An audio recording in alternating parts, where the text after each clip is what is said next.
Minsan ang nahinga sa amin ni Danny ang mga hinagpis niya sa buhay.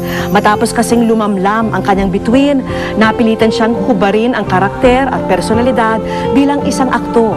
At sa halip, gumawa na lang ng sipit na may ibebenta nilang mag-asawa. Bakit tila tuluyan ng nahubara ng pagkatao, pag-iisip at pag-asa si Danny? Taong 2009, nang unang binisita ng aming programa ang mag-asawang Vivian at Danny Riel.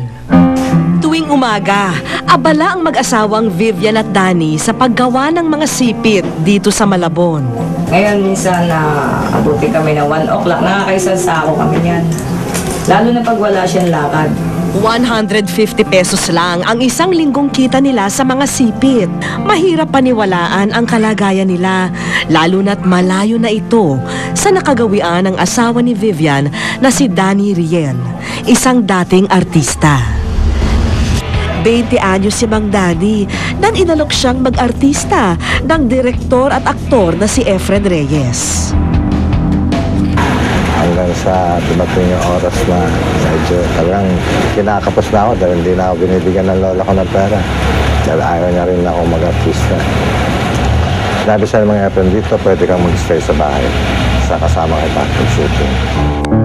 Tagahanga lamang si Vivian ng aktor noon at inaming may crush siya kay Mang Danny. So hinanap ko yung daan, paano ko makakalapit sa kanya. So ang way, kailangan mag-stunt woman ako. Ganon ang ginawa ko. Umani rin si Mang Danny ng respeto at tiwala mula sa kapwa-artista. Ngunit nang nagkasakit siya ng hepatitis A at B noong 1995, halos ikabagsak niya ito. Wala akong maipon. May maipon na ako. Mayroon ako isang TV sa isang jet, sa isang motor. Naibenta ko rin lahat yun. Nung magkasakit naman ako ng hepa. Sa tulong ng mga kaibigan, nalampasan ng aktor ang pagsubok. Pero may mga pagkakataong walang tumutugon sa mga nilalapitan. Kasi yung mga kamag-anak ko na medyo nakakaangat ng konti sa buhay, pagtatakbo ko. Di ba mayaman kayo kasi artista asawa mo? Hindi nila alam na ang artista pag nailawan, tsaka lang nagkakapera.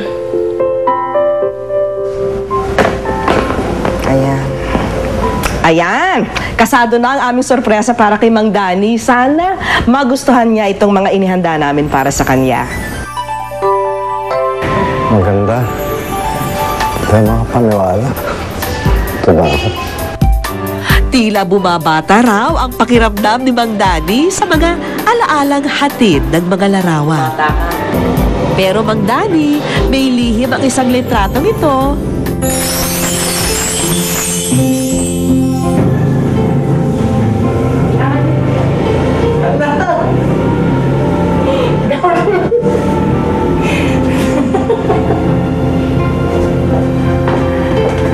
Mang Danny.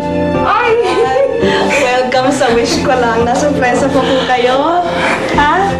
Gandang lalaki niyo eh. O, tingnan niyo. Mang Danny, ano ba yung pinaka-namimiss niya sa kabataan niya? Maraming bagay. Marami kang matutulungan. Hindi ikaw lalapit para humingi ng tulong. Gusto mo ako eh. Pero hindi ko na kaya. Sa inyo lahat, nagpapasalamat ito.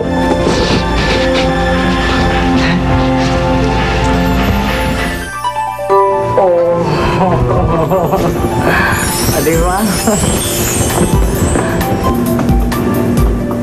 Ang double feature na kabuhayan. Isang ulam ka lang. Di ba dati isang bala ka lang? Isang ulam ka lang. Malaking tulong siyempre, masaya. Kasi yun naman talagang ano ko eh. Gusto kong magganyan. Di ba?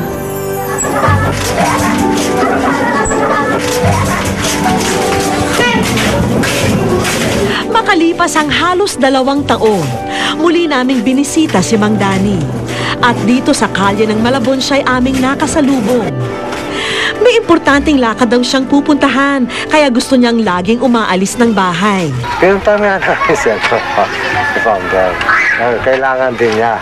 Ngayon, sa kanya namin gusto malaman kagad kung ano laban. Yun ang fight na. Yun ang ibig sabihin namin. Nung sinabi ng doktor na normal na siya, pati yung prostate niya, normal na, napansin ko nag-iba rin yung mga kilos niya. Sa gabi, hindi na siya natutulog. Lakad siya ng lakad. Minsan nakakahiyaman, pero umabot na siya dun sa ayaw na niya magdamit. Hindi ko matanggap na isang Danny Riel, lalakad ng kalsada, ganun. Yun nga. Yan, paliwanag mo nga kay ma'am. Nahihirap pa lang paliwanag masyado.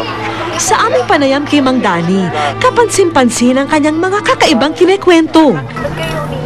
Siyempre, nanay namin yun eh. Wala na si Fernando po Jr.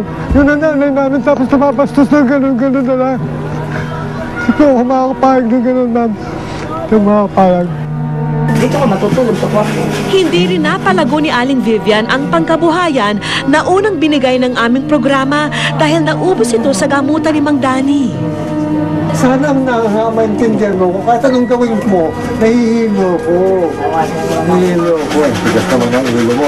Pero kahit daw bantay sarado na si Mang Danny kay Aling Vivian, madalas pa rin daw siyang matakasan. Kaya naman halos lahat ng kapitbahay ay naging lookout na niya.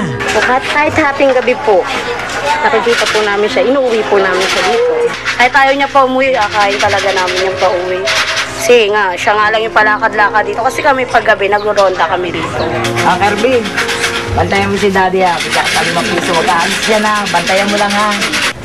As nung bandang October, talagang doon ko nakita totally bumitaw na. Wala na siya matandaan. Kahit ako, hindi na niya ako kilala eh.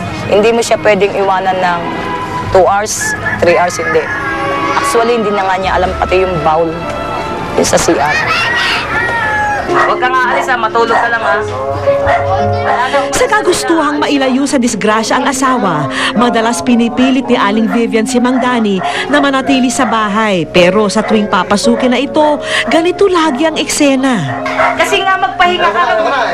Magpahinga ka raw muna. Talagang wala lang talaga kami. Hindi ko alam kung paano ko siya ipagagamot. Kung paano gagawin ko, hindi ko alam kung saan ako lalapit.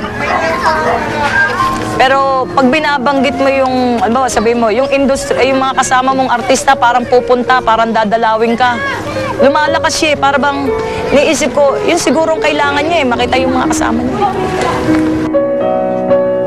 Kung sa pelikula ay nakipagbakbakan si Mang Danny, singhap din ng bugbog at sakit sa katawan naman ang nararanasan ngayon ni Aling Vivian sa naging kondisyon ng kanyang asawa. Pero kahit kailan, hindi niya raw tatakasan ang obligasyon niya sa kabiyak. Patuloy na umaasa na balang araw, uuwi sa puso niya ang naliligaw na minamahal. Wish ko